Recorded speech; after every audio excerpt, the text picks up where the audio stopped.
मानो शरीर एक बार आपके हाथ से छूट गया और इन गलत साधना करते करते परमात्मा कहते इस वक्त ने, इस समय ने रोया करोगे ऊपर न मुंह करके, जैसे कुत्ता रात ने देखा होगा एक आदि में, जब उसको पिछले दुख कभी चेतना हो जाती है पशु को भी, और याद करके रोता कि मैंने मनुष्य जीवन खो दिया, भक्ति नहीं करी, अकेला बैठा बैठा ऊपर न नुकरा करो।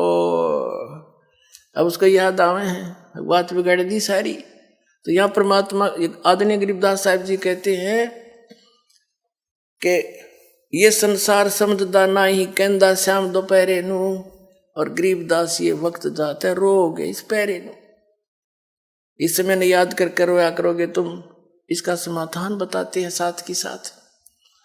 क्या बताते हैं?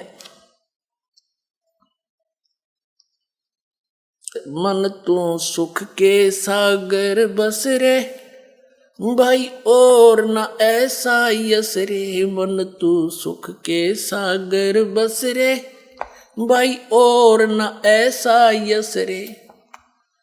सर्व सोने की लंका थी वो रावण से रणधीरम, सर्व सोने की लंका थी वो रावण से रणधीरम।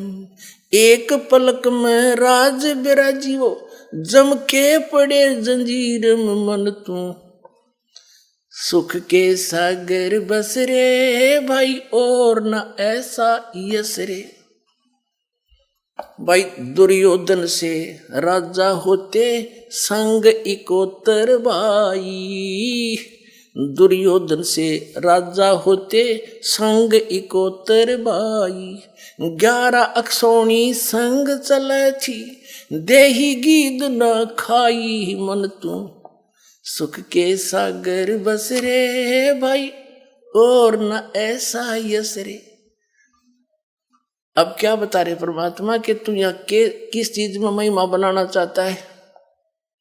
सर्व सोने की लंका थी, सारी गोल्ड की, गोल्ड से यानी जैसे हम गारा से मिट्टी पकाकर ईंटें बनाते हैं और सीमेंट के अंदर उसको चिनते हैं।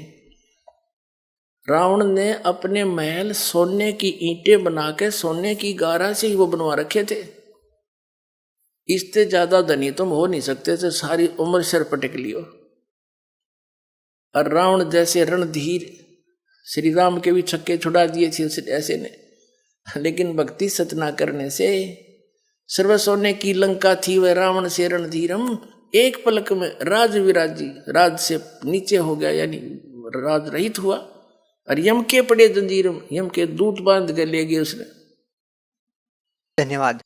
फिर कहते हैं दुर्योधन से राजा होते संग 101 भाई, एक से एक बलशाली, और 11 अक्षौणी सेना, 11 करोड़ सेना साथ चले थी नो, खूब फूल के चले था। और कहते हैं 11 अक्षौणी संग चले थी देही गीद ना खाई, कुत्याली मौत मरा। यहाँ किस चीज को तुम महिमा मानते हो, किसके ऊपर आश्रित हुए बैठे हो?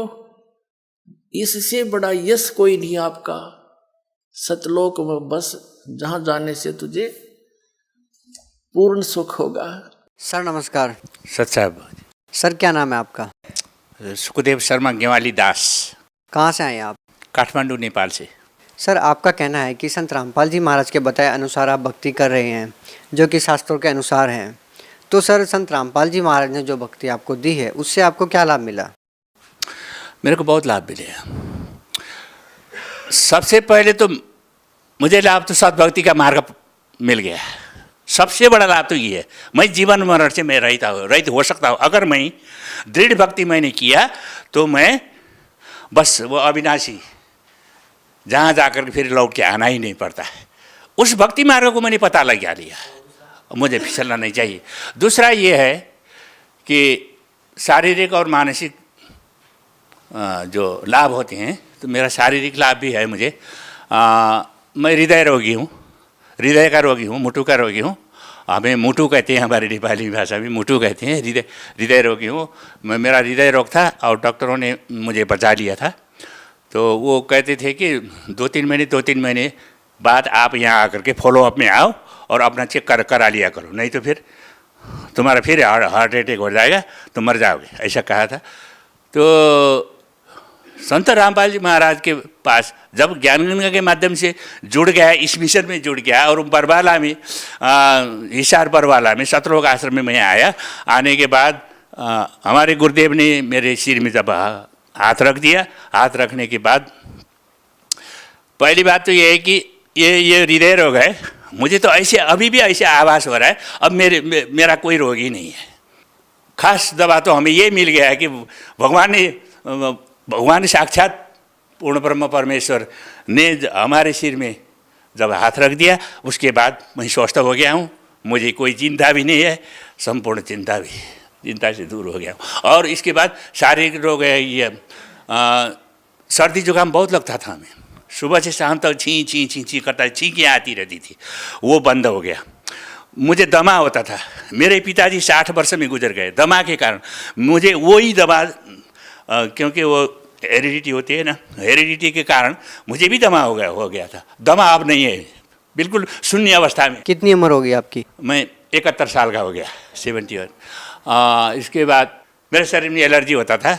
मैं जब भी स्नान करता था सवेरे उठ करके 4 बजे उठ करके धोती लगाना, पाठ पूजा करना, ये सब करता था और बहुत छी करता रहता था। एलर्जी होता था तो एलर्जी की दवाई हर रोज़ मैं लगाता था। अब मैं एलर्जी का दवाई मैं शरीर में कभी भी नहीं लगाता। जी धन्यवाद सर साहब।